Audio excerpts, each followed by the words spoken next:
Hello दोस्तों, स्वागत है आपका एक बार फिर NB e learning YouTube channel पर। तो आज के इस वीडियो में हम कक्षा 12वीं के पॉलिटिकल साइंस यानी कि राजनीति विज्ञान के पाठ भारत में दल और दलीय व्यवस्था के बारे में जानेंगे। ठीक है। और जो साथी पहली बार एनबी ई लर्निंग से जुड़े हैं तो एनबी लर्निंग के प्लेलिस्ट में जाके आप कक्षा 12वीं राजनीति विज्ञान, इतिहास व अन्य विषयों की वीडियो देख सकते हैं। वीडियो को ध्यान से समझाया गया है और एमसीक्यू प्रश्न भी वीडियो में है। तो इस पाठ में यानी इस चैप्टर में जो हम टॉपिक पढ़ने जा रहे हैं वो है एक तो कांग्रेस प्रणाली, इसके बारे में विस्तार से जानेंगे। दो दलीय व्यवस्था, इसके बारे में विस्तार से जानेंगे। और बहुदलीय गठबंधन व्यवस्था, इन तीनों के बारे में जानेंगे। वीडियो लंबी हो सकती है लेकिन इस पूरी वीडियो में आपको इस चैप्टर से संबंधित जितनी भी परेशानियां हैं, समस्याएं और प्रश्न हैं, उन सभी के उत्तर आपको मिल जाएंगे। साथ में क्योंकि इस बार आपका 20 नंबर का एमसीक्यू आ रहा है तो महत्वपूर्ण पॉइंट बताऊंगा कि जो एमसीक्यू में क्वेश्चन आ सकते हैं और उनके उत्तर किस प्रकार लिखने हैं। तो वीडियो को अंत तक देखें और जो साथी पहली बार जुड़े चैनल को सब्सक्राइब करेंगे। शुरुआत करते हैं कांग्रेस प्रणाली से। तो बेटा इन महत्वपूर्ण पॉइंटों के जरिए मैं आपको पूरा चैप्टर समझाऊंगा ताकि आपको बुक अगर ना भी पढ़ो तब भी आपको चैप्टर अच्छी प्रकार से हो जाए। तो कांग्रेस प्रणाली, ठीक है। सबसे पहले भारतीय नेताओं की स्वतंत्रता आंदोलन के समय से ही लोकतंत्र में गहरी प्रतिबद्धता थी। यानी हमारा देश आपको पता है अंग्रेज़ों से आज़ाद हुआ, उस समय गुलाम था। तो आज़ादी से पहले जितने भी नेता स्वतंत्रता संग्राम में हिस्सा ले रहे थे उनकी एक ही ख्वाहिश थी कि आज़ादी के बाद देश को हम लोकतांत्रिक तरीके चलाएंगे ताकि जनता द्वारा चुने हुए प्रतिनिधि ही अपनी सरकार बनाए ताकि उनका विश्वास बना रहे। इसलिए भारत ने स्वतंत्रता के बाद लोकतंत्र का मार्ग अपनाया। तो कौन सा रास्ता चुना? लोकतंत्र का चुना। लोकतंत्र क्या होता है? जब व्यक्ति वोट डालकर अपने नेता स्वयं चुनता है। जबकि लगभग उसी समय स्वतंत्र हुए कई देशों में अलोकतांत्रिक, इंडिया के साथ साथ बहुत से देश आज़ाद हुए, पाकिस्तान आज़ाद हुआ, श्रीलंका आज़ाद हुआ, तो और बांग्लादेश, पूरी पाकिस्तान आज़ाद हुआ। तो इसके बावजूद कई देशों ने लोकतंत्र को नहीं अपनाया, लेकिन हम इसके प्रति प्रतिबद्ध थे, यानी आस्था थी कि देश आज़ाद होगा तो जो शासन होगा देश का वो लोकतांत्रिक तरीके से होगा। तो पहली महत्वपूर्ण बात कि भारत में लोकतंत्र क्यों अपनाया गया, क्योंकि इसके नेता शुरू से ही चाहते थे कि देश का जो कामकाज होगा वो लोकतांत्रिक तरीके से होगा। अगले महत्वपूर्ण पॉइंट की ओर चलते हैं हम। 26 जनवरी 1950 को संविधान लागू हुआ। ये डेट आपको याद होगी।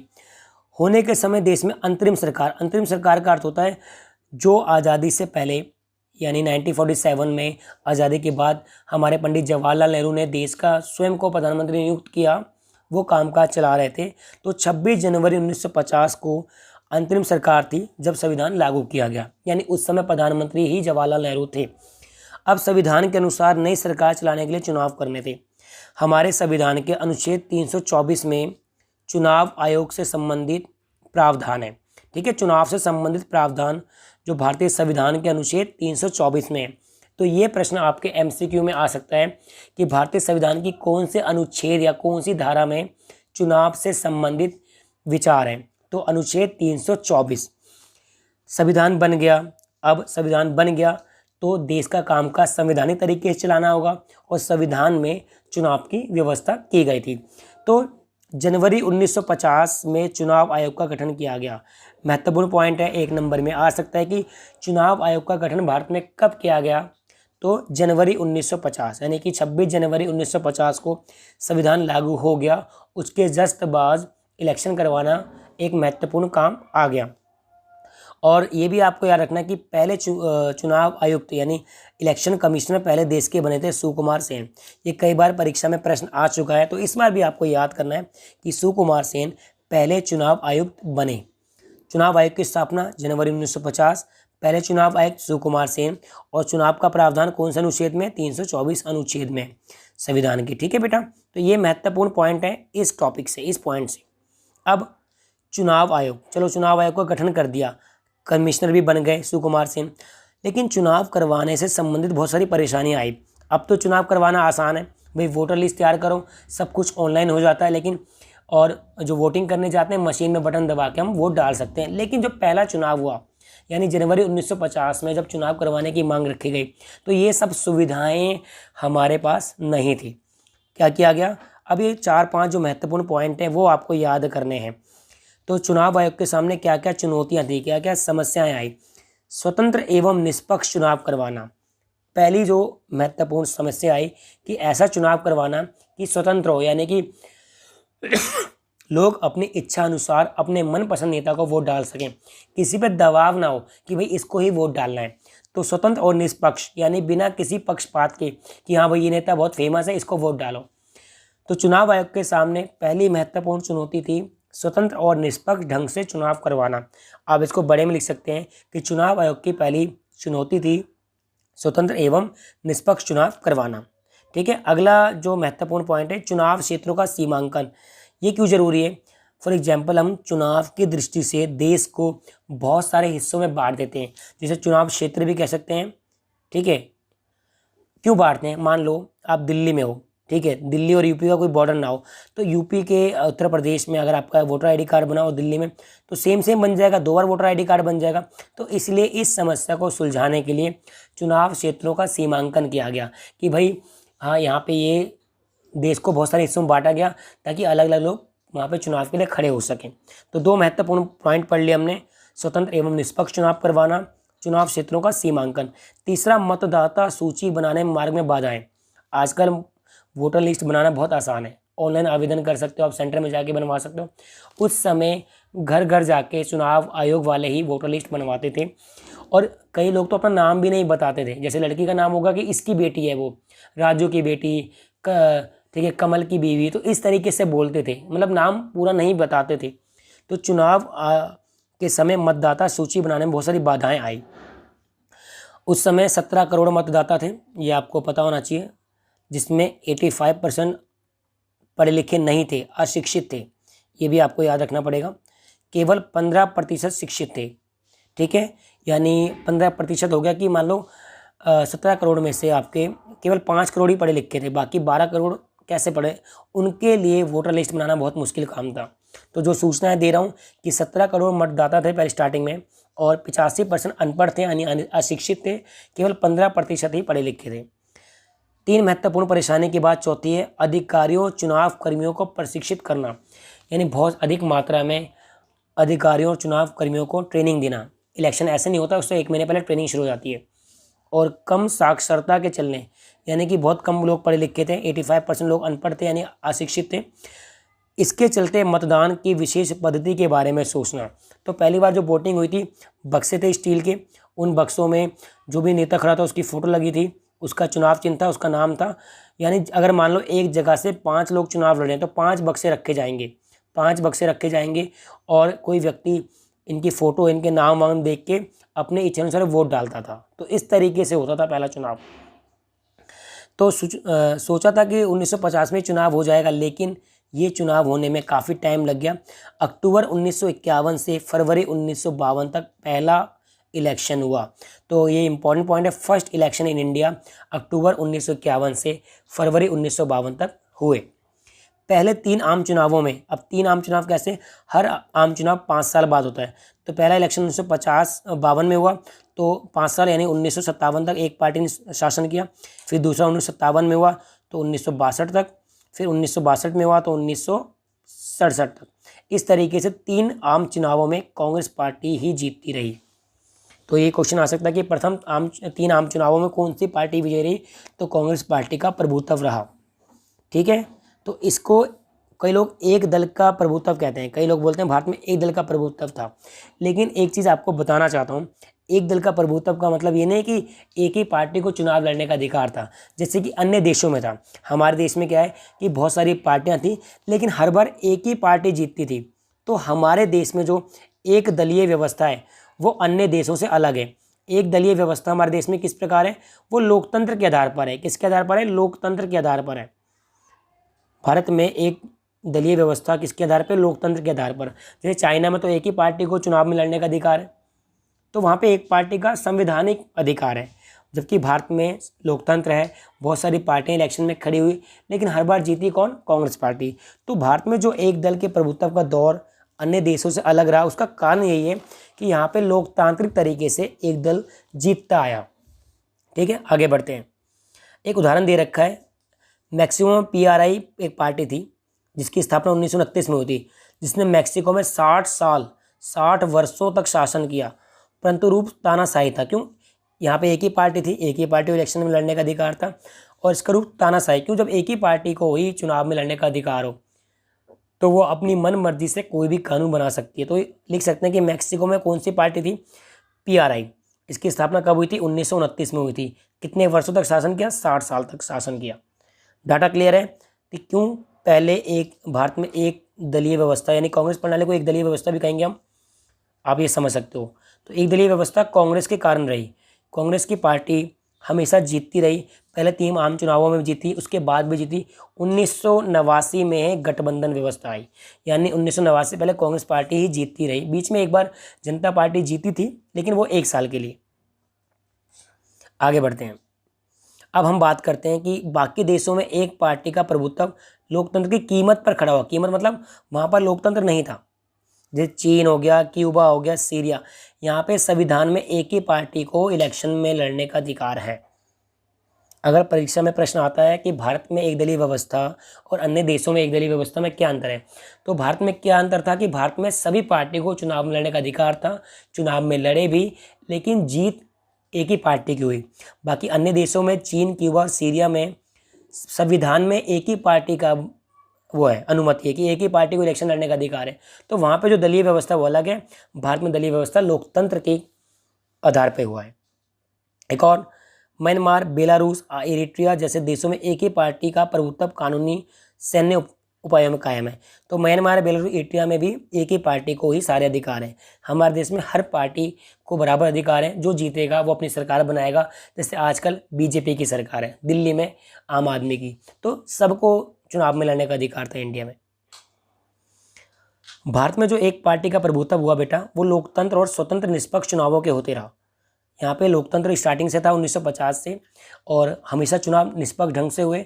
आपकी इच्छा, अब एक पार्टी को बार बार जिताओ तो एक दलीय व्यवस्था कह लो, ये आपकी इच्छा है। लेकिन ये नहीं कि दूसरी पार्टी को इलेक्शन में लड़ने का अधिकार नहीं, आप निर्दलीय भी लड़ सकते हो। अगर आप 21 साल के हो तो आप एमएलए का इलेक्शन 25 साल का हो तो लड़ सकते हो आप आराम से, ठीक है।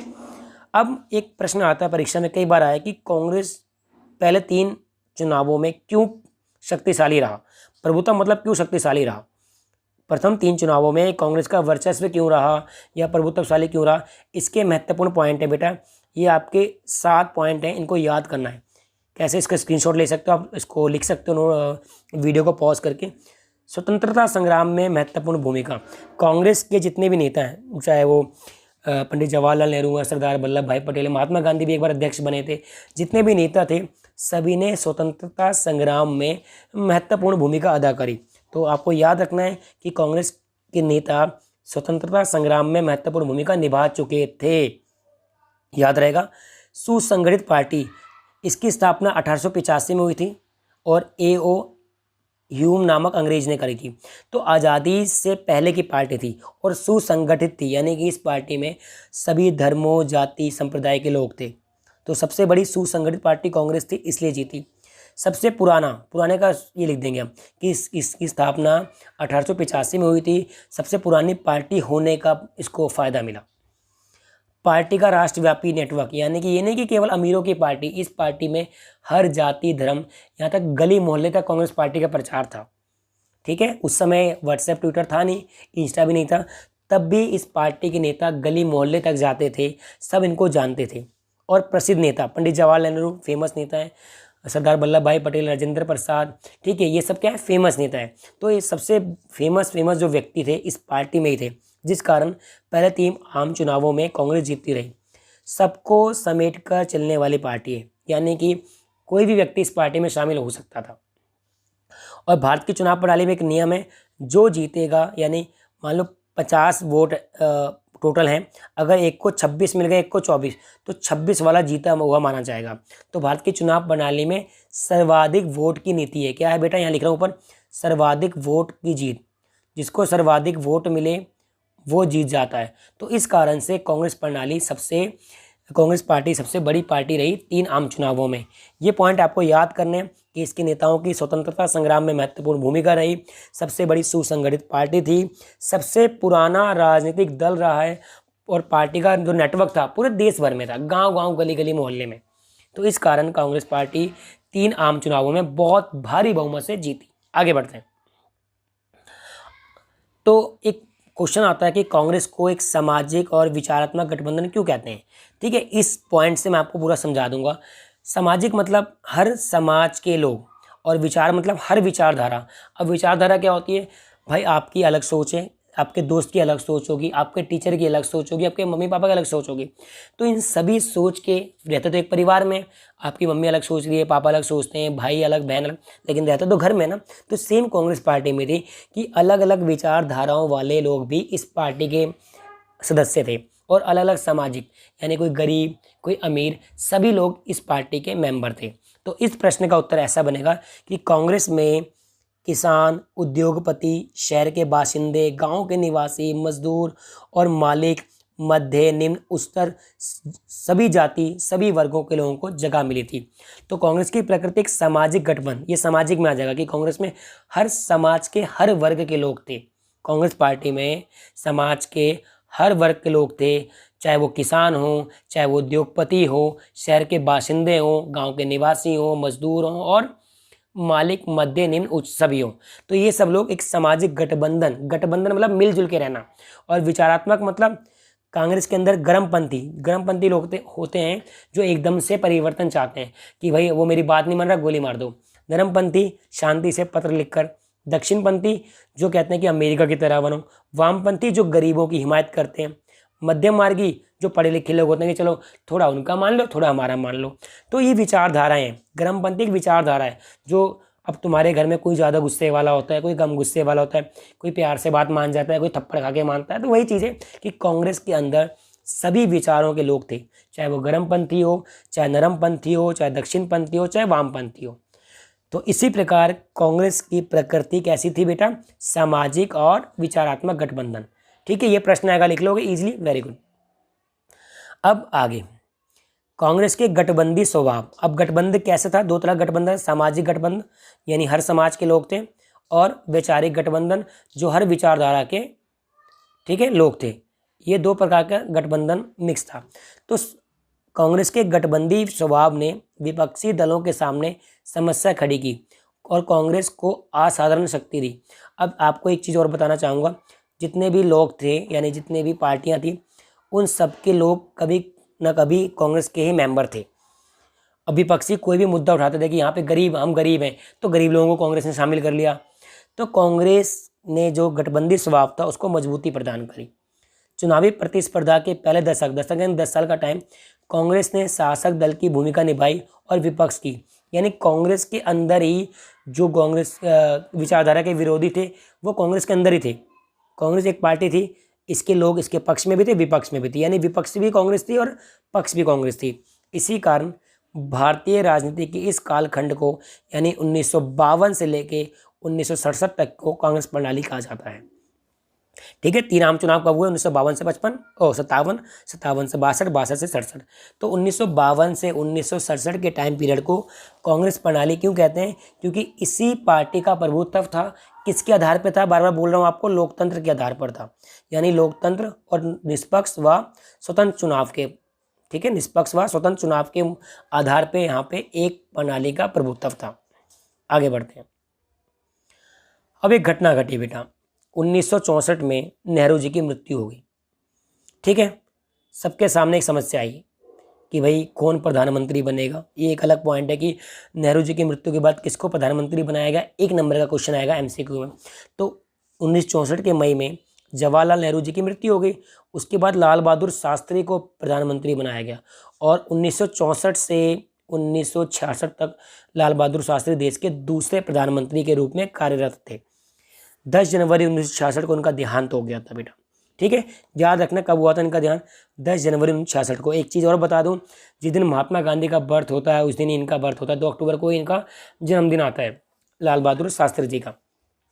सो शास्त्री जी का निधन 10 जनवरी 1966 को ताशगंज, जो कि उज्बेकिस्तान में एक जगह है, वहाँ पे हुआ था। शास्त्री जी की मृत्यु के बाद टेंशन आ गई, किसको बनाए, तो सब ने कई लोगों की राय थी मोरारजी देसाई को बनाया जाए और कई इंदिरा गांधी। तो अंत में इंदिरा गांधी को प्रधानमंत्री पद बनाया गया। ठीक है, इंदिरा गांधी को क्या बनाया गया, प्रधानमंत्री। तो तीसरे प्रधानमंत्री कौन है हमारे देश की, इंदिरा गांधी, जो पहली महिला प्रधानमंत्री बनी 1966 में। क्लियर है यहाँ पे। 1952 से 1967 तक कांग्रेस प्रणाली थी। 64 में नेहरू जी की मृत्यु हो गई। 66 में तक फिर लाल बहादुर शास्त्री रहे। 66 में उनकी मृत्यु हो गई तो फिर इंदिरा गांधी जी देश की तीसरी प्रधानमंत्री बनी। उनकी विपक्षी जो नेता खड़े हुए थे प्रधानमंत्री पद के लिए वो मोरारजी देसाई। तो एक नंबर में आ सकता है कि इंदिरा गांधी के विरुद्ध कौन खड़ा हुआ, मोरारजी देसाई। अब एक वर्ड आएगा सिंडिकेट। बेटा सिंडिकेट क्या होता है? सिंडिकेट वरिष्ठ नेताओं का समूह था। वरिष्ठ नेताओं का समूह, वरिष्ठ नेताओं का समूह। अभी आगे बताऊंगा आपको इसके बारे में डीपली। कांग्रेस पार्टी में आपको जैसे पता है कि बहुत सारे लोग थे कांग्रेस में, कुछ लोग बहुत बूढ़े थे, कुछ जवान थे। तो वरिष्ठ नेताओं का जो ग्रुप था, भाई एक पार्टी में ग्रुप होता है, जैसे आप एक स्कूल में जाते हो, टीजीटी का अलग ग्रुप हो गया 10वीं तक के टीचरों का, पीजीटी का अलग ग्रुप हो गया 12वीं तक के टीचरों का, पीआरटी प्राइमरी टीचर का अलग ग्रुप होगा। तो ये सब स्कूल में, एक ही स्कूल में ना, उसी प्रकार कांग्रेस में वरिष्ठ नेताओं का समूह था जिन्हें सिंडिकेट कहते हैं। ठीक है, सिंडिकेट। तो सिंडिकेट ने इंदिरा गांधी को प्रधानमंत्री इसलिए बनाया क्योंकि इंदिरा गांधी पर एक्सपीरियंस नहीं था, अनुभवहीन होने के बावजूद प्रधानमंत्री बनाने में समर्थन दिया। क्यों दिया, रीजन बता रहा हूँ। वह ये मानकर कि वे दिशा निर्देशन के लिए सिंडिकेट पर डिपेंड रहेगी, यानी कोई भी बात, कोई भी काम करने के लिए सिंडिकेट से पूछेगी, लेकिन ऐसा नहीं हुआ। और नेतृत्व के लिए प्रतिस्पर्धा के बावजूद पार्टी में सत्ता का हस्तांतरण बड़े शांतिपूर्ण ढंग से हो गया। ठीक है, मोरारजी देसाई काफ़ी बूढ़े थे, यानी एक्सपीरियंस थे, और इंदिरा गांधी यंग थी। तो लोगों ने इंदिरा गांधी को इसलिए बनाया, बूढ़ों ने, कि वो हर काम के लिए हमसे पूछेगी। हालांकि ऐसा नहीं हुआ। तो सिंडिकेट क्या है? कांग्रेस का ये एक वरिष्ठ नेताओं का समूह है। चलो भाई, चौथा आम चुनाव। 3 आम चुनाव हम कर चुके हैं। चौथा आम चुनाव 1967 में हुआ। ये बहुत महत्वपूर्ण चुनाव है क्योंकि पहली बार कांग्रेस 9 राज्यों में हारी। ठीक है, 9 राज्यों में हारी, उनके नाम भी बताऊंगा। तो इसलिए महत्वपूर्ण है क्योंकि देश में, आपको पता है, हमारा देश मानसून पर निर्भर करता है। जिस साल बारिश अच्छी होगी उस समय फसल भी अच्छी होगी। तो मानसून की असफलता, चौथे आम चुनाव के टाइम पे हमारे देश में बारिश की बहुत किल्लत थी, मानसून ठीक से नहीं बरसा, यानी मानसून की असफलता, सूखा पड़ गया, विदेशी मुद्रा के भंडार में कमी आ गई, भाई जो विदेशी मुद्रा हमने ले रखी थी, निर्यात में गिरावट आ गई, सैन्य खर्चों में बढ़ोतरी हो गई, आर्थिक संकट, यानी 1967 के आम चुनावों में देश आर्थिक संकट से गुजर रहा था। कौन कौन संकट थे, ये पॉइंट आ सकते हैं कि चौथे आम चुनाव के से पहले भारत के सामने कौन कौन से प्रमुख संकट थे। तो चौथे आम, ये प्रमुख संकट थे बेटा, प्रमुख संकट, इनको लिख सकते हो आप, नोट कर सकते हो कौन कौन संकट थे।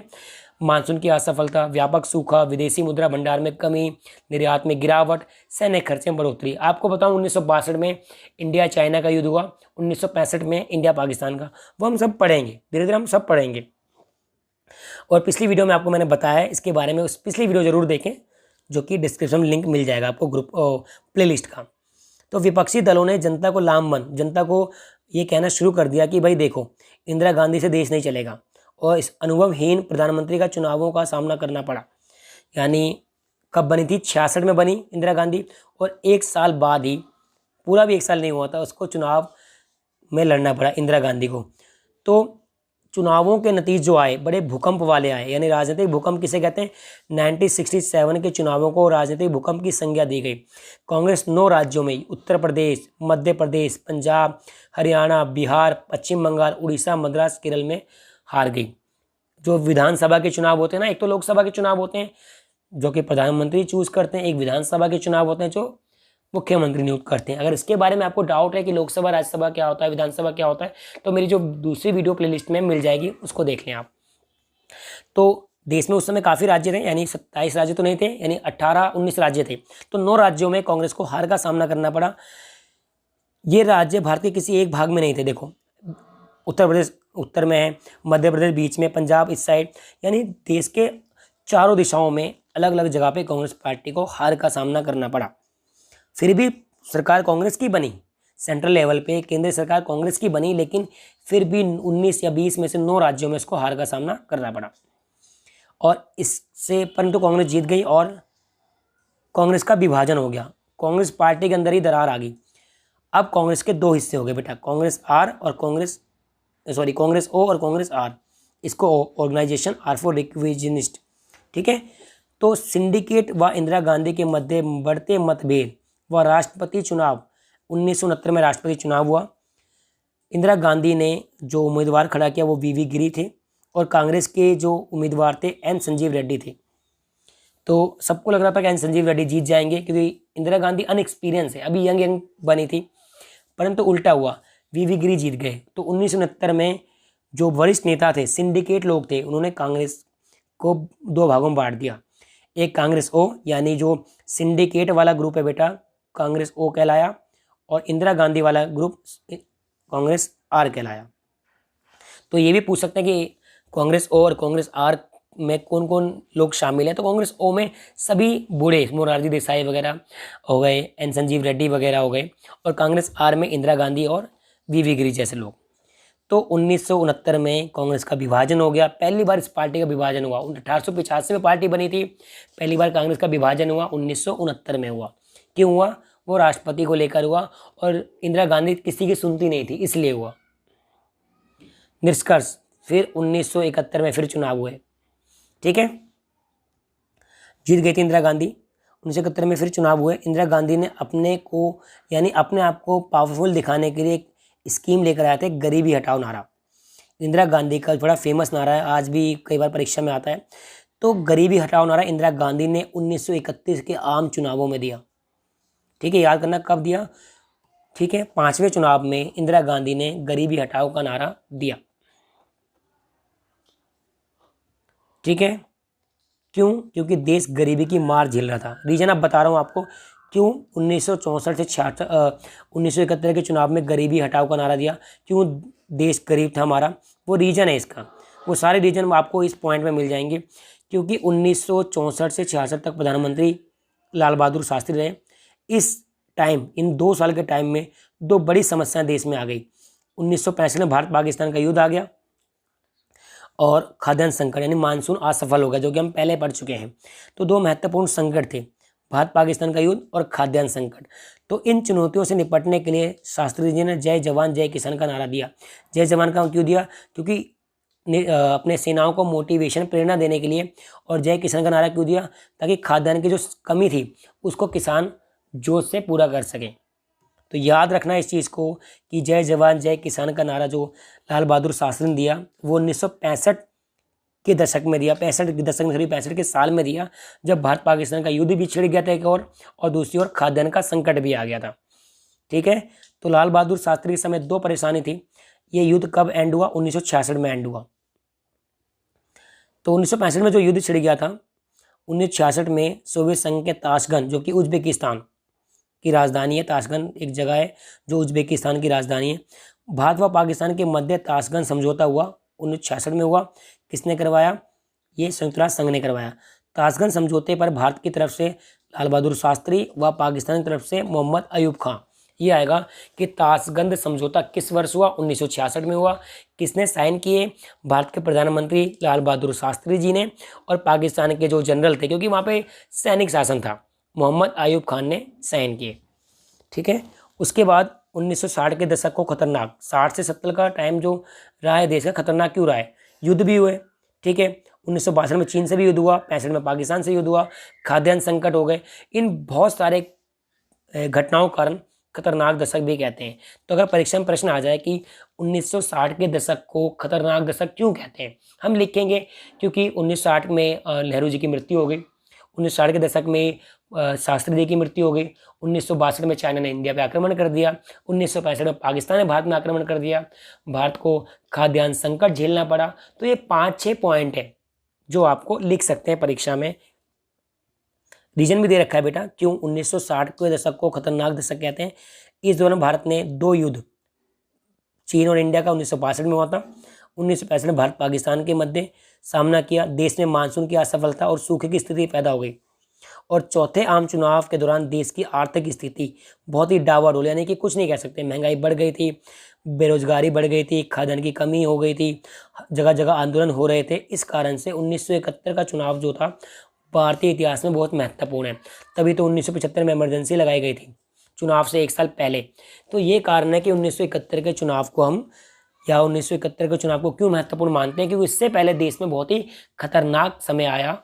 वो समय क्यों आया? युद्धों के कारण आया, मानसून की असफलता के कारण आया, 2 बड़े बड़े नेताओं की लगातार मृत्यु के कारण आया। तो ये हम लिख सकते हैं। आगे बढ़ते हैं बेटा। वीडियो बहुत बड़ी लगेगी आपको, लेकिन आप एक बार में ना देख के आधे करके देख लें, पूरा चैप्टर इस वीडियो में मिल जाएगा आपको। जो दल अपने कार्यक्रम विचारधाराओं के धरातल पर एक दूसरे से जुड़े से अलग थे, यानी कांग्रेस के अलावा जो पार्टियां गैर कांग्रेसी बन गई थी, जो कांग्रेस से नफरत करती थी, जो एक दूसरे से अलग थे, एकजुट हुए, यानी बहुत सारी जो विपक्षी पार्टियां, छोटी मोटी पार्टियां, उन्होंने ग्रुप बनाया। उन्होंने सीटों के मामले में चुनावी तालमेल करते हुए कांग्रेस विरोधी मोर्चा, तो गैर कांग्रेसवाद का नाम कहते हैं इसे, समाजवादी नेता राम मनोहर लोहिया ने इस रणनीति को गैर कांग्रेसवाद का नाम दिया। तो गैर कांग्रेसवाद किसे कहेंगे कि कांग्रेस के विपक्षी पार्टियों ने मिलकर जो एक ग्रुप बनाया और चुनाव के लिए अपने आप को तैयार किया, उसे गैर कांग्रेसवाद कहते हैं। ठीक है। और चुनावों के जन आदेश, जो 1967 का चुनाव आया था, राजनीतिक भूकंप की संज्ञा दी गई थी। ठीक है, क्योंकि पहली बार चुनाव में हारी, उसे प्राप्त वोटों के प्रतिशत व सीटों की संख्या में कमी आई, तो इस कारण 1967 के चुनाव को राजनीतिक भूकंप की संज्ञा दी गई है। ठीक है, चलो भाई आगे बढ़ते हैं। 1967 के चुनावों में गठबंधन की सामने आई, लेकिन गठबंधन युग नहीं कहेंगे, गठबंधन दिखा, हमें गठबंधन दिखा 1967 के चुनावों में, लेकिन युग कब आया था? 1989 में आया था। फर्क है युग और दिखना। गैर कांग्रेसी पार्टियों ने एकजुट होकर एसवीडी बनाया। तो ये क्वेश्चन पूछ सकते हैं एक नंबर में एमसीक्यू में कि सभी गैर कांग्रेसी पार्टी जो कि इंदिरा गांधी के विरुद्ध थी, कौन सा गठबंधन बनाया? एसवीडी, संयुक्त विधायक दल। और पंजाब में बनी एसवीडी की सरकार को पीयूएफ कहा गया, पॉपुलर यूनाइटेड फ्रंट। तो पंजाब में बनी थी एसवीडी की, यानी कि 9 राज्यों में एसवीडी की सरकार बनी थी। ठीक है, चलो भाई। अब कुछ लोग क्या होते हैं, अपने लाभ के लिए एक पार्टी बदल के दूसरी पार्टी में चले जाते हैं, उसको बोलते हैं दल बदल। ठीक है, जब कोई जनप्रतिनिधि यानी कोई नेता किसी खास दल के चुनाव चिन्ह पर चुनाव जीत जाए और चुनाव जीतने के बाद अपनी पार्टी को छोड़कर दूसरे में शामिल हो जाए, तो इस घटना को दल बदल कहते हैं। परीक्षा में आपसे पूछ ले कि बताओ दल बदल क्या है, तो बहुत बेझिझक लिखना आप कि जब कोई जनप्रतिनिधि या कोई नेता किसी खास दल से चुनाव जीत जाए और चुनाव जीतने के बाद अपनी पार्टी बदल ले। आजकल न्यूज़ में देख सकते हैं, महाराष्ट्र में हुआ है, राजस्थान में हुआ है ना, ये होता रहता है। आगे बढ़ते हैं। तो 1967 के चुनावों के बाद कांग्रेस के विधायक, इसका नाम याद कर लो, हरियाणा के गयालाल ने, एक गयालाल है विधायक का नाम है, एक पखवाड़े यानी 15 दिन में 3 बार पार्टी बदली। उन्हीं के नाम पर आयाराम गयाराम का जुमला बना। अमूल एक कंपनी है दूध की, वो हमेशा कुछ ना कुछ इंटरेस्टिंग ऐड देती है, तो आपकी बुक में है अमूल वाला ये आयाराम गयाराम, यानी 15 दिन में 3 बार पार्टी बदल ली। उसके बाद से जब कोई नेता बार बार पार्टी बदलता है उसे बोलते हैं आयाराम गयाराम। ये जुमला दल बदल से जुड़ा हुआ है। क्वेश्चन ये आएगा कि आयाराम गयाराम जुमला किस राजनीतिक घटना से जुड़ा हुआ है? कौन सी राजनीतिक घटना घटी, बताओ राजनीतिक घटना कौन सी है? आयाराम गयाराम, तो हम बोलेंगे उस घटना का नाम है दल बदल। कौन सी घटना है वो? दल बदल घटना है, जिसके कारण आयाराम गयाराम जुमला फेमस हुआ। और वो नेता किस पार्टी का था? कांग्रेस का था। कहाँ का था? हरियाणा का था। नाम क्या था? गयालाल। ये सारी चीज़ें आपको एक पॉइंट में मिल गई, जो कि बुक में ढूंढनी पड़ेंगे आपको। आगे बढ़ते हैं। तो हमने सिंडिकेट पे चर्चा करी थी पीछे भी। सिंडिकेट क्या था? कांग्रेस के भीतर प्रभावशाली व ताकतवर नेताओं के अनौपचारिक, ऑफिशियल नहीं अनऑफिशियल तौर पे सिंडिकेट कहा जाता है। यानी कि कांग्रेस पार्टी में जो वरिष्ठ नेता थे, वरिष्ठ मतलब प्रभावशाली नेता थे, ताकतवर नेता थे, उनके ग्रुप को सिंडिकेट कहा जाता है। इस समूह के नेताओं ने पार्टी के संगठन पर नियंत्रण कर लिया और एक पार्टी बनाई, कांग्रेस ओ। कांग्रेस ओ इनकी पार्टी है सिंडिकेट की। ठीक है, और इनके प्रमुख नेता कौन कौन से राज्य के प्रमुख नेता थे वो सुनना है आप लोगों को। तो कांग्रेस सिंडिकेट के कुछ नेताओं के नाम आपको याद करने, 1-2 मार्क्स में आ सकते हैं। पहला के कामरेज, इसलिए फेमस है, इन्होंने मिड डे मील भी शुरू किया था। मिड डे मील जो खाते हो ना बेटा, तुम खाते आ रहे हो, बड़े हो गए 12वीं क्लास में आ गए, वो मिड डे मील योजना शुरू करने का श्रेय के कामराज को जाता है। ये कांग्रेस के वरिष्ठ नेता हैं जो कि मद्रास के थे। एस के पाटिल मुंबई के, पाटिल मुंबई की कास्ट होती है। के एस निजलिंगप्पा मैसूर कर्नाटक, संजीव रेड्डी आंध्र प्रदेश, अतुल्य घोष पश्चिम बंगाल। तो ये सिंडिकेट के प्रमुख 5 नेता हैं। और किस किस राज्य से संबंधित है, आपको अच्छे नंबर चाहिए तो पूरा ये याद करना पड़ेगा कि एस के पाटिल किस राज्य के प्रमुख नेता हैं, मुंबई शहर के। चलो भाई, सिंडिकेट के बाद 1969 में कांग्रेस का विभाजन हुआ था। वो क्यों हुआ था? रीज़न है कि डॉक्टर जाकिर हुसैन जो पहले राष्ट्रपति थे, सिंडिकेट ने उनकी मृत्यु हो गई। सिंडिकेट ने तत्कालीन लोकसभा अध्यक्ष, उस समय लोकसभा के अध्यक्ष थे एन संजीव रेड्डी, कांग्रेस पार्टी का उम्मीदवार घोषित किया। लेकिन इंदिरा गांधी ने उस समय के उपराष्ट्रपति वीवी गिरी को स्वतंत्र उम्मीदवार के रूप में राष्ट्रपति पद के लिए नामांकन भरवा दिया। इंदिरा गांधी ने लोगों को कहा कि अपनी अंतरात्मा की आवाज़ सुने और वोट डालें। आपको पता है इनका प्रत्यक्ष चुनाव नहीं होता, इनका अप्रत्यक्ष चुनाव होता है। जितने भी एमएलए एमपी होते हैं और राज्यसभा के मेंबर होते हैं, विधान परिषद के मेंबर होते हैं, वो सब मिलके राष्ट्रपति उपराष्ट्रपति का चुनाव करते हैं। तो लोग पूरी कांग्रेस ने मिलकर एन संजीव रेड्डी को खड़ा किया और इंदिरा गांधी ने अकेले किसको, वीवी गिरी को खड़ा किया। तो क्या हुआ, चुनाव हुआ और वीवी गिरी जीत गए। चुनावों के रिजल्ट आते ही कांग्रेस का विभाजन हो गया और कांग्रेस ओ और कांग्रेस आर बन गई। आर किसकी कैप्टनसी में, इंदिरा गांधी। ये रहा बेटा, कांग्रेस दो हो गए। कब हुए थे ये याद करना है। कांग्रेस का विभाजन 1969 में हुआ। कांग्रेस पार्टी कब बनी थी, 1885 में बनी थी। यानी इतने लंबे टाइम के बाद बेचारी कांग्रेस दो भागों में बट गई, कांग्रेस ओ और कांग्रेस आर। ओ सिंडिकेट समर्थित ग्रुप, 5 सिंडिकेट नेताओं के नाम बता दिए मैंने आपको, और कांग्रेस आर इंदिरा गांधी समर्थित ग्रुप, आपको पता है इसके बारे में, ठीक है। अब इंदिरा गांधी ने क्या किया, इंदिरा गांधी जैसे ही कि लगा कि अब तो मेरी पावर बढ़ गई है, तो जब देश आज़ाद हुआ था, एक आपको पिछले चैप्टर में ले चलता हूँ, देश आज़ाद हुआ था हमारा देश, उस समय 565 रजवाड़े थे, ठीक है। उनको इकट्ठा करने का श्रेय हमारे पटेल साहब को जाता है, सरदार वल्लभ भाई पटेल को। तो उनसे जो एक साइन किया गया था वो instrument of accession, instrument of accession एक वो था, पत्र था, उस पर साइन किया गया, एक्सेशन, ठीक है, कि तुम्हें हम अपने में शामिल करें, लेकिन टाइम टाइम पे तुम्हें जो सरकार भत्ता दे रही है वो देगी, साथ में तुम अपने राज्य पे अपने हिसाब से भी कामकाज कर सकते हो। लेकिन इंदिरा गांधी ने वो एंड कर दिया। देसी रियासतों को भारतीय संघ में विलय कराने से पहले सरकार ने रियासतों के शासक, उस समय तत्कालीन मतलब उस समय के शासक परिवार को निश्चित मात्रा में निजी संपदा रखने का अधिकार दिया था और सरकार की तरफ से कुछ विशेष भत्ते भी दिए थे। कहानी क्लियर होगी कि हमने उसमें साइन करवाया था कि चलो ठीक है तुम इंडिया में शामिल हो जाओ, तुम्हें टाइम टाइम पे सरकार पैसा देगी जो फिक्स अमाउंट है और आपको इतनी ज़मीन खुद रख सकते हो, तो शामिल होगा। चलो हमें राजा बन के तो रहना है, राजा तो हम फिर भी रहेंगे। ये दोनों निजी संपदा भत्ते इस बात को आधार पर तय की गई थी कि उसका राज्य कितना बड़ा है, उससे कितना रिवेन्यू इकट्ठा होता है, क्षमता कितनी है। इसे प्रीवी पर्स कहा जाता है। तो प्रीवी पर्स क्या होता है, एक ऐसी व्यवस्था जिसमें किसी शासक को या देसी रियासतों के शासकों को एक निश्चित मात्रा में निजी संपदा रखने का अधिकार है और सरकार एक नियमित भत्ता देती है। इस लाभ को प्रीवी पर्स कहते हैं। तो इंदिरा गांधी ने 1967 के चुनावों में खोई जमीन 9 राज्यों में हार गई थी 1967 में। 10 सूत्रीय कार्यक्रम अपनाए, और कौन सा कार्यक्रम में 3 महत्वपूर्ण बता रहा हूँ बेटा। बैंकों का राष्ट्रीयकरण किया गया, खाद्यान्न का सरकारी वितरण, जो राशन की दुकानों में तुम राशन लेते हो वो इंदिरा गांधी लेकर आई थी, और भूमि सुधार, साथ में ये प्रीवी पर्स भी समाप्त कर दिया, ठीक है। तो इंदिरा गांधी ने 1967 के चुनाव में जब देखा, विधान एक होता है लोकसभा का चुनाव, एक विधानसभा का चुनाव, तो 1967 में विधानसभा का चुनाव हुआ था, उसमें कांग्रेस हारी थी। लोकसभा का चुनाव नहीं हुआ था, लोकसभा का चुनाव 1971 में हुआ था, क्लियर करना, लोकसभा का चुनाव 1971 में हुआ था, ठीक है। तो ये शामिल किया, और 1971 में चुनावों में गैर साम्राज्यवादी और गैर कांग्रेसी पार्टी ने मिलकर एक ग्रैंड अलायंस बनाया। इंदिरा गांधी ने नारा दिया गरीबी हटाओ और ग्रैंड अलायंस ने नारा दिया इंदिरा हटाओ। तो 1971 का जो चुनाव हुआ लोकसभा का, उसमें क्या था कि इंदिरा वर्सेस विपक्ष, सारी गैर कांग्रेसी पार्टियां और इंदिरा, ये मैच था, और जीती कौन, इंदिरा गांधी। इंदिरा गांधी ने प्रीवी पर्स की समाप्ति पर चुनाव अभियान पर जोर दिया, और चुनाव के जो परिणाम आए, कांग्रेस आर यानी इंदिरा गांधी वाली और सीपीआई से मिलकर 375 सीटें जीती।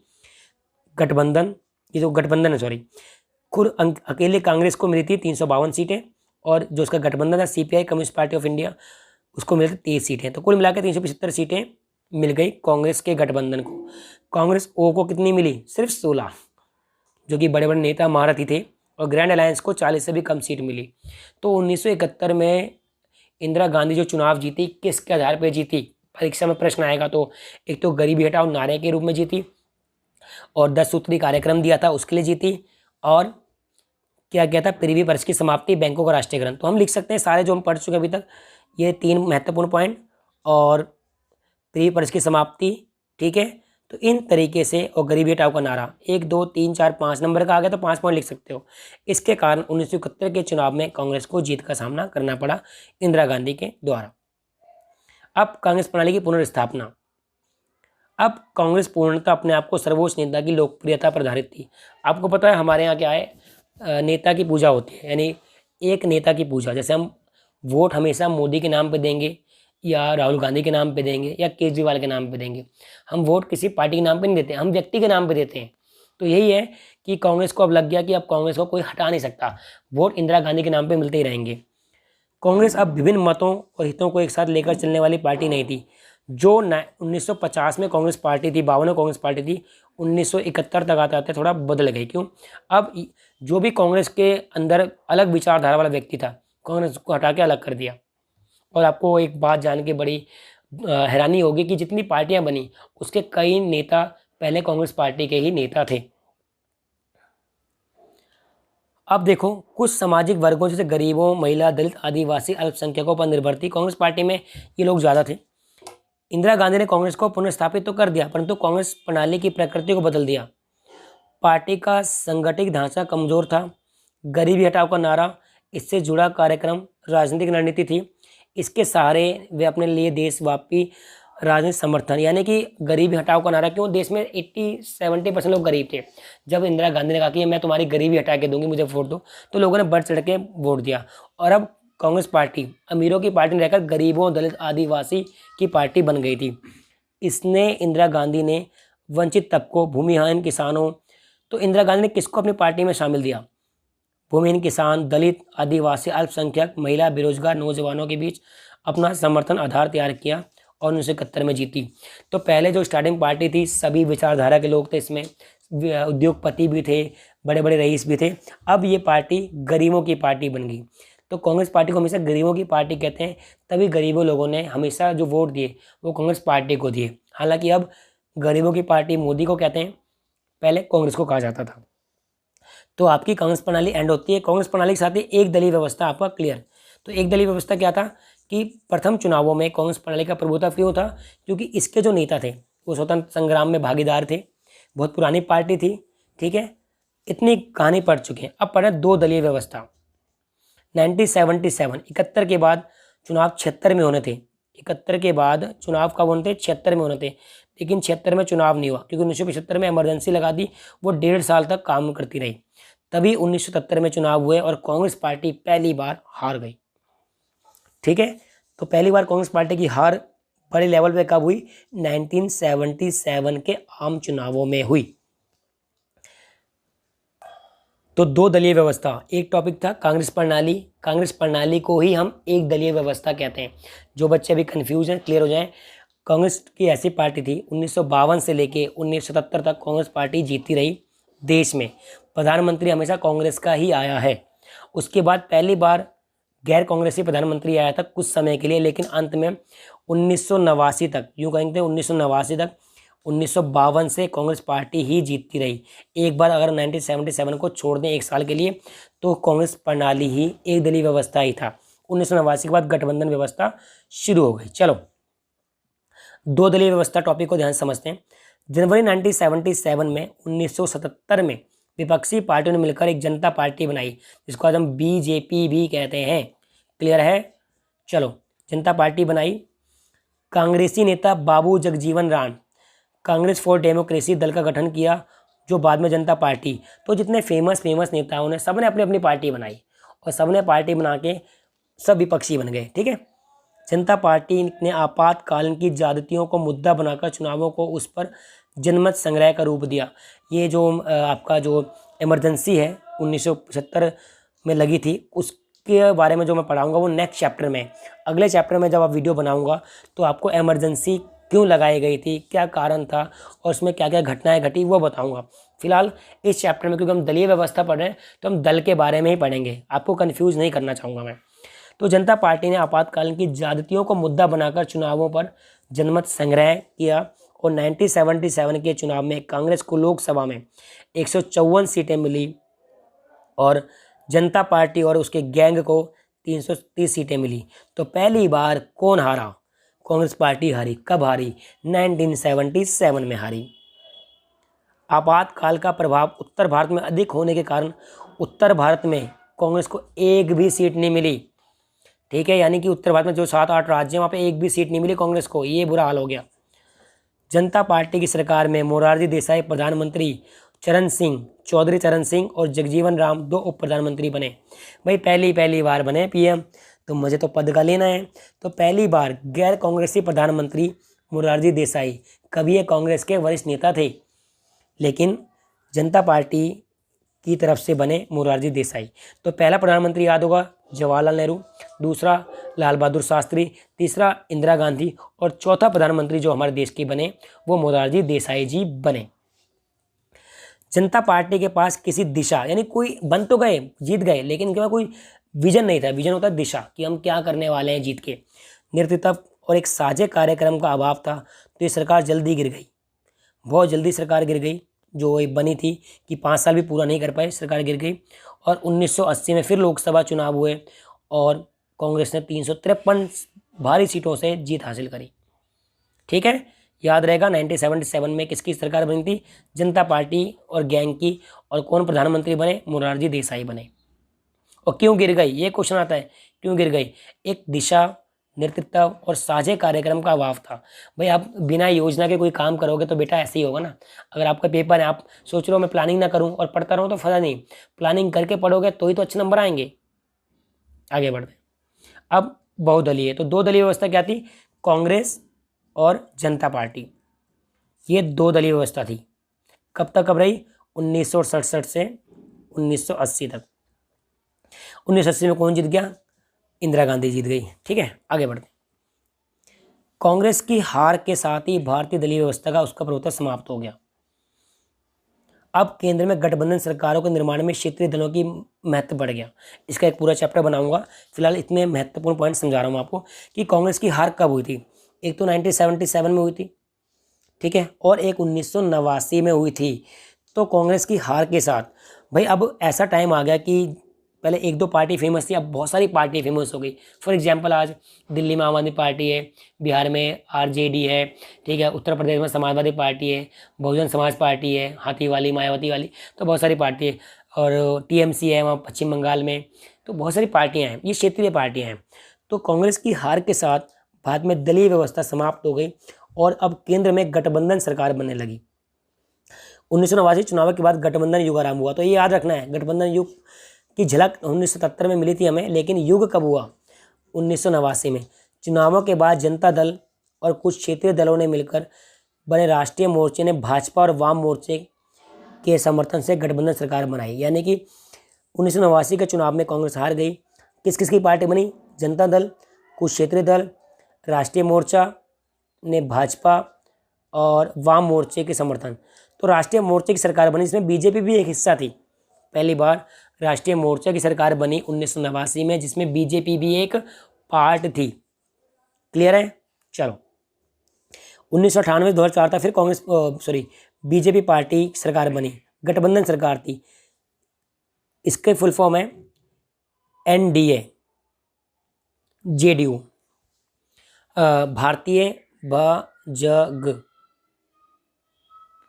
तो जो बीजेपी का गठबंधन है, जिसने यानी कि 1998 से 2004 तक अटल बिहारी वाजपेयी जी हमारे देश के प्रधानमंत्री रहे, वो किस पार्टी के थे? भारतीय जनतांत्रिक गठबंधन, जिसको शॉर्टकट में एनडीए बोलते हैं, इंग्लिश में नेशनल डेमोक्रेटिक अलायंस की सरकार रही। अब आप एनडीए सर्च करोगे गूगल पे तो बीजेपी प्लस जितनी भी पार्टियां इसके हैं, छोटी छोटी पार्टियां, वो सब मिलेंगी। इस दौरान अटल बिहारी वाजपेयी देश के प्रधानमंत्री रहे। 2004 से 2009 पर 2009 से 2014 तक मनमोहन सिंह रहे। तो उनकी संयुक्त प्रगतिशील गठबंधन यानी यूपीए किसकी थी? कांग्रेस की। ये बीजेपी का गठबंधन है बेटा, याद रखना, बीजेपी का गठबंधन एनडीए और कांग्रेस का गठबंधन यूपीए। तो संयुक्त प्रगतिशील गठबंधन, ठीक है। यूनियन प्रोग्रेसिव अलायंस की सरकार बनी, मनमोहन सिंह देश के प्रधानमंत्री रहे और 2014 से अब तक वर्तमान में बीजेपी के कौन है? नरेंद्र मोदी देश के प्रधानमंत्री हैं। 30 साल बाद, क्यों? जनता पार्टी पहली बार 30 साल बाद बिना किसी उसके, यानी कि पहली बार बीजेपी को बहुमत प्राप्त हुआ। 272 प्लस सीटें चाहिए हमारे लोकसभा में, 545 सीटें हैं जिसमें 543 प्लस 2 है, तो 545 सीटों में से 543 सीटों का इलेक्शन होता है, जिसमें एक ज़्यादा, यानी 542 का था 272 होता है, तो 271 होता है, 542 का था, तो 272 चाहिए किसी भी पार्टी को अपना पीएम बनाने के लिए। तो नरेंद्र मोदी की बीजेपी यानी कि एनडीए की सरकार ने जीता। 30 साल बाद कोई केंद्र में गैर कांग्रेस सरकार आई बहुमत से, याद रखना, पहली बार 30 साल बाद गैर कांग्रेसी सरकार आई, ठीक है। परंतु चुनाव पूर्व गठबंधन की प्रतिबद्धता का सम्मान करते हुए एनडीए का ही वो बना। हालांकि बीजेपी पार्टी ने 272 ज़्यादा सीटें प्राप्त करी, लेकिन इससे पहले बीजेपी हमेशा एनडीए के गठबंधन में काम करती थी, तो अपनी प्रतिज्ञा को ना तोड़ते हुए एनडीए के ही गठबंधन की सरकार बनाई गई, ठीक है। यानी इसके जो अदर पार्टी थी, दूसरी पार्टियां इसमें जुड़ी हुई थी, उनके लोगों को भी नेता बनाया गया। क्लियर डाउट कि बीजेपी पहली बार 30 साल बाद, इन 1977 के बाद 2014 में पहली बार बीजेपी को बहुमत मिला, और इस जो इसका गठबंधन था इसको मिला के सीटें और भी बढ़ गई। अब है गठबंधन सरकार के उदय होने के कारण, ये हम नेक्स्ट चैप्टर में ही पढ़ेंगे। इस चैप्टर में एंड यहाँ से कर रहे हैं, अगले चैप्टर में जो करेंगे स्टार्टिंग यहीं से करेंगे कि गठबंधन सरकार के उदय हुए। गठबंधन कब उदय हुआ? 1989 में हुआ। क्यों हुआ? क्योंकि राष्ट्रीय राजनीतिक दल का कमजोर, कांग्रेस कमजोर हो गई। जितनी नेशनल पार्टीज थी, चाहे वो राष्ट्रीय मोर्चा थी, चाहे कांग्रेस थी, चाहे राष्ट्रीय मोर्चा थी, वह कमजोर हो गई। और क्षेत्रीय दलों का प्रादुर्भाव, यानी अब हर एरिया में पार्टी आ गई, हर राज्यों में अलग अलग पार्टी आ गई, तो क्षेत्रीय दलों अपने राज्य में बहुत अच्छा काम कर रही हैं। जैसे दिल्ली में आम आदमी पार्टी बहुत अच्छा काम कर रही है, स्कूल और अस्पताल बहुत सुधार दिए हैं, बाकी और भी अच्छा काम कर रही है। तो क्षेत्रीय राजनीतिक दलों का प्रादुर्भाव हुआ, सरकार को निर्माण में उनकी भूमिका बढ़ी, और अब जाति और संप्रदाय के आधार पर और अवसरवादी जो राजनीति का उदय हुआ। तो गठबंधन सरकार क्यों बने? कि हर बंदा चाहता है कि मैं किसी बड़ी पार्टी की दोस्ती कर लूं ताकि हमारे कुछ नेताओं को पद मिल जाए, और नेताओं को पद मिलेगा तो हमारे काम भी निपट जाएंगे। तो ये 3 महत्वपूर्ण कारण है, एक तो राष्ट्रीय दलों का कमजोर होना, क्षेत्रीय राजनीतिक दलों का प्रादुर्भाव होना, और सरकार के निर्माण में उनकी भूमिका, जाति संप्रदाय और अवसरवादी राजनीति का उदय। तो इस कारण गठबंधन सरकार चल रही है और अब भी चलती रहेगी। तो ये चैप्टर यहाँ पर एंड हुआ। चैप्टर की वीडियो बड़ी लंबी हो गई, लेकिन कुछ क्वेश्चन कर लेते हैं कि आपने कितना ध्यान से सुना है। इन प्रश्नों के उत्तर आप खुद भी दे सकते हैं कि स्वतंत्रता के समय भारत ने स्वतंत्रता के बाद कौन सी व्यवस्था को अपनाया। 3 ऑप्शन है आपके सामने, 4 ऑप्शन है, तो आपका सही उत्तर बिल्कुल सही है, लोकतांत्रिक शासन व्यवस्था। दूसरा, 1967 के चुनाव में दूसरी बड़ी पार्टी कौन सी थी? स्वतंत्र पार्टी थी। गुड। अब ये क्वेश्चन का उत्तर आपको कमेंट में बताना है कि नेहरू जी के बाद कौन प्रधानमंत्री बने, और दल बदल की राजनीति कब शुरू हुई। ठीक है, पहली बार कब शुरू हुई थी दल बदल? दल बदल 1967 के चुनाव में हुआ था। तो एमसीक्यू परीक्षा में भी आ सकते हैं। तो कब 5वां आम चुनाव कब हुआ, ये आपको कमेंट करके बताना है। ताशकंद समझौता किन देशों के बीच में हुआ था? जब इंडिया पाकिस्तान का युद्ध हुआ था तो देश समझौता किन के बीच हुआ होगा, ये भी आपको कमेंट करके बताना है। मिड डे मील योजना कौन लेकर आए थे? ठीक है, इंदिरा गांधी लेकर आए थे? नहीं, के कामराज लेकर आए थे। कौन सी विभाजन 1967 में हुआ था? वेरी गलत, 1969 में हुआ था। तो ये कुछ प्रश्न हैं, इनके उत्तर आप कमेंट करके, क्योंकि एक एक नंबर के हैं तो आप इजीली एक एक नंबर में उत्तर दे सकते हैं। ईवीएम का full form, electronic voting machine. चुनाव आयोग की स्थापना जनवरी 1950 में हुई, किस आयोग की? मैंने उत्तर ही बता दिया आपको, तो किस आयोग की हुई थी? तो चुनाव आयोग के कमिश्नर कौन थे वो आपको बताना है। पहले आम चुनाव में चुनाव चिन्ह क्या था कांग्रेस का? पहले भारतीय कौन थे? तो ये उत्तर आपको 2 अंक के 1 अंक के खुद करने, और अगली वीडियो में आपको विस्तार से क्वेश्चन आंसर भी कराऊंगा। तो एनबी लर्निंग से जुड़ने के लिए धन्यवाद। आपका भविष्य मंगलमय हो।